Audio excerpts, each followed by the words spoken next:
Hello दोस्तों, स्वागत है आपका मेरे YouTube चैनल भाईलोक में। आज की कहानी एक ऐसे शराब के बारे में है जो एक फूल को छूते ही इंसानी जिंदगी को मौत में बदल देता है।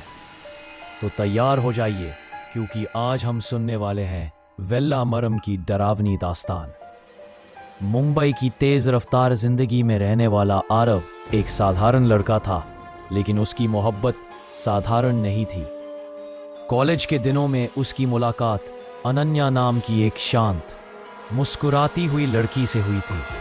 पहले बातचीत, फिर दोस्ती और फिर धीरे धीरे दोनों की आंखों में शादी के ख्वाब तैरने लगे।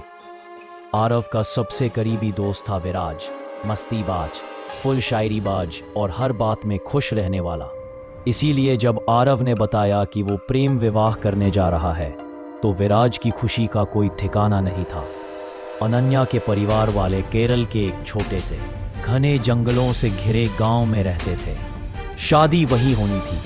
पूरा मुंबई वाला परिवार, आरव, विराज और बाकी लोग ट्रेन से निकल पड़े। मुंबई से केरल तक की ट्रेन यात्रा खूब हंसी मजाक में निकल गई। विराज बार बार आरव को चिढ़ाता, भाई कल से तू रोमियो नहीं पतिदेव बन जाएगा, और सब ठहाका मारकर हंस देते। ट्रेन के बाद उन्हें एक पुरानी लकड़ी की बस में बैठना था, जो सीधे उन जंगलों के बीच बसे गांव तक ले जाती थी। जैसे जैसे बस आगे बढ़ती गई, घने पेड़, अजीब सी खामोशी और हवा की सीटी जैसी आवाजें माहौल को धीरे धीरे अजनबी बनाने लगी। अनन्या ने कहा भी, ये रास्ता थोड़ा डरावना है ना? आरव ने उसका हाथ पकड़ते हुए मुस्कुराकर कहा, डर मत, मैं हूं ना। पर विराज ने खिड़की के बाहर झांकते हुए सूखे पेड़ों की ओर देखकर कहा, यह जंगल कुछ ज्यादा ही शांत है, जैसे कोई हमें देख रहा हो।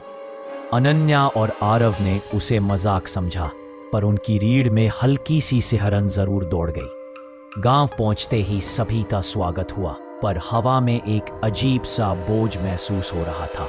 शाम को एक बुजुर्ग औरत ने परिवार वालों को बैठाकर एक रहस्यमयी बात बताई।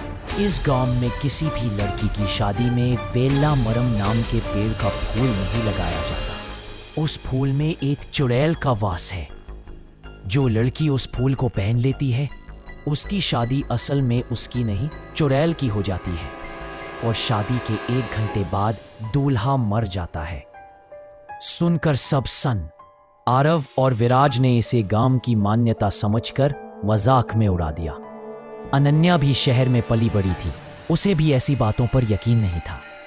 शादी से 1 दिन पहले तीनों, आरव, अनन्या और विराज, पास के जंगल में घूमने निकल गए। जंगल बेहद शांत था, इतनी खामोशी की कदमों की आवाज भी तेज लग रही थी। विराज दूसरी दिशा में कैमरा लेकर फोटो खींचने लगा। आरव और अनन्या भविष्य की बातों पर हंसते एक दूसरे का हाथ थामे चल रहे थे। तभी अनन्या अचानक रुक गई। उसकी नजर एक अजीब से सफेद चमक वाले पेड़ पर गई, वेल्लामरम। पेड़ के ऊपरी हिस्से में एक बड़ा सफेद फूल झूल रहा था। अनन्या ने धीरे से कहा, यह फूल बहुत खूबसूरत है, क्या तुम मेरे लिए तोड़ सकते हो?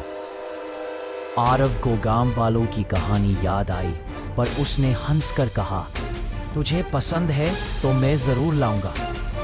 पेड़ के पास जाते ही हवा अचानक ठंडी हो गई। पत्तों में सरसराहट हुई, जैसे कोई फुसफुसा रहा हो।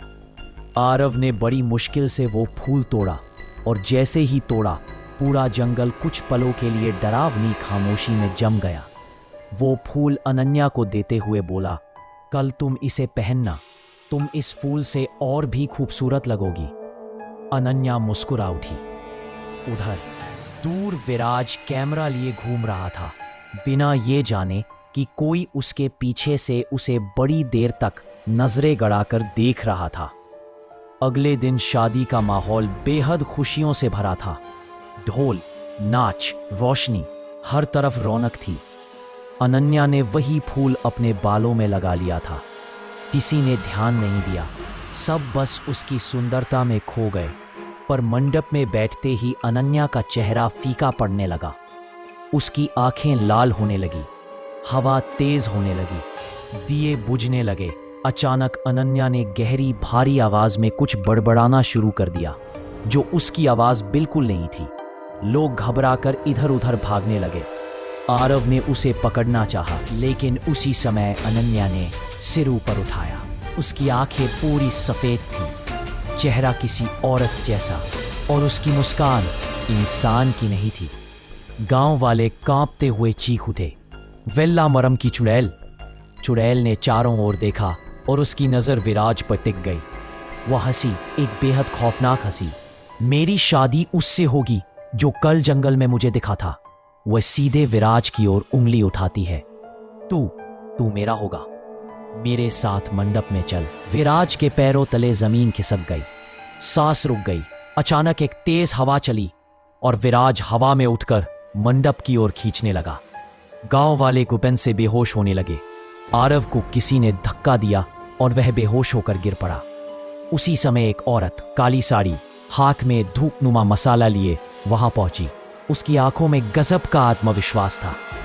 वह हवा में उठी विराज की ओर धुआं फेंकते हुए बोली, रुक जा दुष्टात्मा, तेरे शाप का अंत आज होगा। धुएं से चुड़ैल की चीख जोर से गूंजी। अनन्या का शरीर हवा से नीचे गिर पड़ा। विराज भी नीचे आ गिरा, पूरी तरह कांपता हुआ। उन तीनों की जान बस एक धागे पर तंगी थी। तांत्रिक औरत बोली, मैंने तुम्हें कल वेलामरम के पास देखा था। जिसने फूल तोड़ा उसका पीछा चुड़ैल करती है, पर इस बार वह मोड़ अलग था। वह अनन्या को नहीं, विराज को चुन बैठी। आरव और अनन्या होश में आ चुके थे। वह लड़की रो रही थी। विराज अब भी सदमे में था। तांत्रिक ने चुड़ैल को बांध दिया था, लेकिन कहा यह श्राप कभी पूरी तरह खत्म नहीं होगा। उस रात के बाद आरव और अनन्या ने फैसला किया, वे कभी इस गांव में वापस नहीं आएंगे। और विराज आज भी उस जंगल वाली रात को सोचकर कांप उठता है। शादी तो हो गई, पर डर की वह परछाई हमेशा उनके पीछे चलती रही। और कहते हैं वेलामरम का वह पेड़ आज भी वहीं खड़ा है, एक और फूल, एक और शिकार, कभी भी चुनने के इंतजार में। तो दोस्तों, ये थी आज की भयलोक की डरावनी कहानी। अगर कहानी ने आपको रोमांचित किया, डराया या अच्छा लगा, तो हमारे चैनल को सब्सक्राइब करें, वीडियो को लाइक जरूर करें और कमेंट पे बताएं कि आपको कहानी कैसी लगी। आपके कमेंट हमें अगली और भी खौफनाक कहानी लाने की हिम्मत देते हैं। मिलते हैं एक नई दहला देने वाली कहानी के साथ। तब तक के लिए शुभ रात्रि।